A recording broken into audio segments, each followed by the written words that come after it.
ปิดไปแล้วสำหรับการโหวตในรอบที่1ของรายการ HM Academy และได้4คนสุดท้ายเพื่อเข้ารอบตัดเชือกแล้วเนาะจาก12ท่านและเขาจะมาสรุปคะแนนผู้เข้าแข่งขันทั้ง12ท่านมีเท่าใดกันแน่เนาะเขามาเริ่มจากฝ่ายซ้ายกันก่อนในเพลงที่ใช้ในการประกวดในครั้งนี้ก็คือเพลงเฮ็ดได้เฮ็ดโลดศิลปินตัวแบบก็คือสหายแหล่ลำเซเนาะเขาเริ่มจากสหายเพชรบุญมีไซเนาะได้คะแนนโหวตจากลาบ X 0คะแนนได้คะแนนโหวตจาก Facebook 15คะแนนและได้คะแนนโหวตจาก YouTube 18คะแนนรวมกันทั้ง3แพลตฟอร์มได้33ไลค์เนาะสำหรับสหายเพชรบุญมีไซเนาะผู้ต่อมาอันดับที่5สหายล่าน้อยถิ่นเมืองพวนเนาะได้คะแนนโหวตจากลาบแอป0คะแนนได้คะแนนโหวตจาก Facebook 40คะแนนและได้คะแนนโหวตจาก YouTube 7คะแนนรวมเป็น47คะแนน47ไลค์เข้ามาเป็นอันดับที่5เนาะต่อมาเลยสหายอนุนมณีจันทร์เนาะได้คะแนนโหวตจากลาบ X 0คะแนนได้คะแนนโหวตจาก Facebook 38คะแนนและได้คะแนนโหวตจาก YouTube 18คะแนนรวมเป็น56คะแนน56ไลค์เนาะเข้ามาเป็นอันดับที่4ต่อมาเลยสหายจ้อยไซญาแสงเนาะได้ผลโหวตจากแอปลาบ0คะแนนได้ผลโหวตจาก Facebook 41คะแนนและได้ผลโหวตจาก YouTube 20คะแนนรวมเป็น61คะแนนเข้ามาเป็นอันดับที่3เนาะสหายจ้อยไซญาแสงและเหลือ2ท่านสุดท้ายผู้ที่เข้ารอบตัดเชือกหรือรอบชิงแชมป์ในรอบที่1นี้เนาะนั่นก็คือเข้ามาเลยนั่นก็คือสหายสมศักดิ์เนาะได้คะแนนโหวตจากแอปลาบ0คะแนนเนาะได้คะแนนโหวตจาก Facebook 589คะแนนและได้คะแนนโหวตจาก YouTube 47คะแนนรวมเป็น636คะแนนเข้าเป็นอันดับที่2สหายสมศักดิ์เนาะมาอันดับที่1ของรอบนี้เนาะของรอบตัดเชือกนี้เนาะผู้ที่มีคะแนนสูงสุดของรอบตัดเชือกนี้นั่นก็คือสหายผิวจำพรเนาะได้คะแนนโหวตจากแอปลาบ0คะแนนได้คะแนนโหวตจาก Facebook 733คะแนนและได้คะแนนโหวตจาก YouTube 10คะแนนรวมเป็น743คะแนนเข้ามาเป็นอันดับ1ของรอบตัดเชือกนี้เนาะและ2ท่านที่เข้าเป็นอันดับ1กับอันดับ2นี้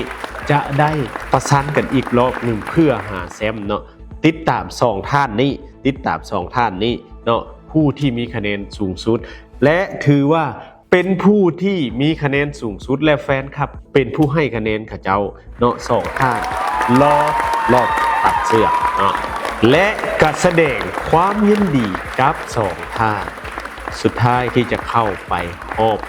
สิ่งหวังว่าท่านจะพัฒนาตัวเองและก็เฮ็ดได้ดีขึ้นตื่มเนาะ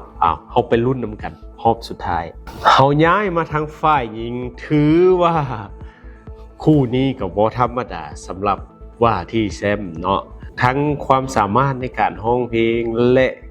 ความมีสิทธิ์ในการเป็นนักร้องถือว่าอยู่ในขั้นมาตรฐานและเขาจะมารายงานผลโหวตของ6ท่านหญิงที่ร้องเพลงฮักอ้ายทำลายให้พอของศิลปินละมุดบุษบาเป็นตัวแบบเนาะมาเบิ่งก่อนว่าทั้ง6ท่านนี้ไผมีคะแนนสูงสุด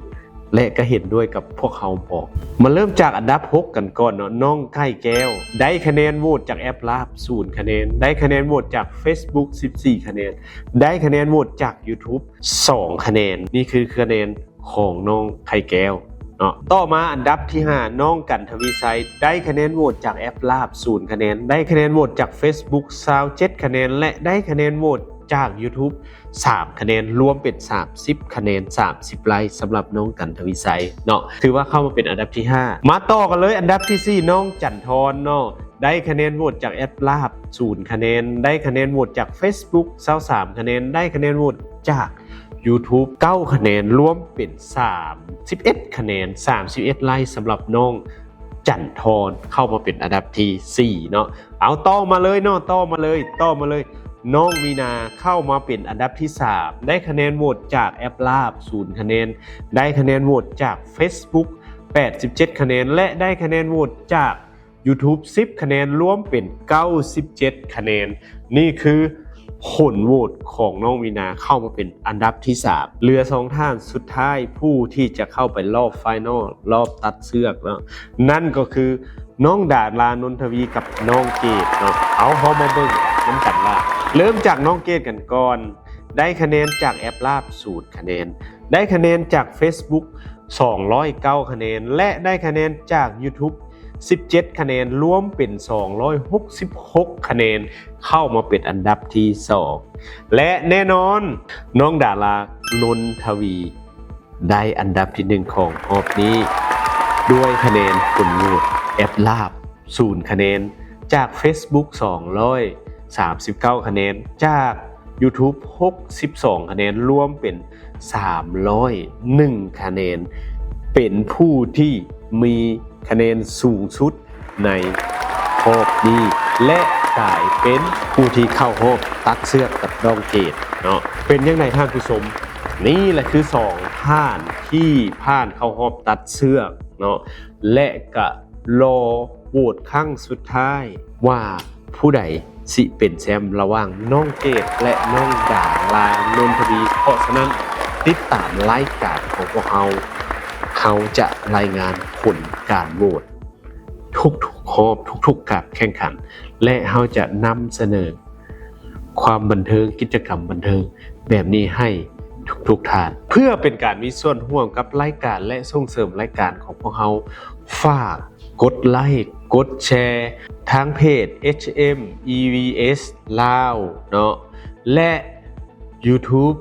HM Academy ฝากติดตามผลงานของพวกเขาฝากการมีส่วนร่วมฝากเป็นแรงใจและกำลังใจด้วยการกดไลค์กดแชร์ให้พวกเขาด้วยขอบใจ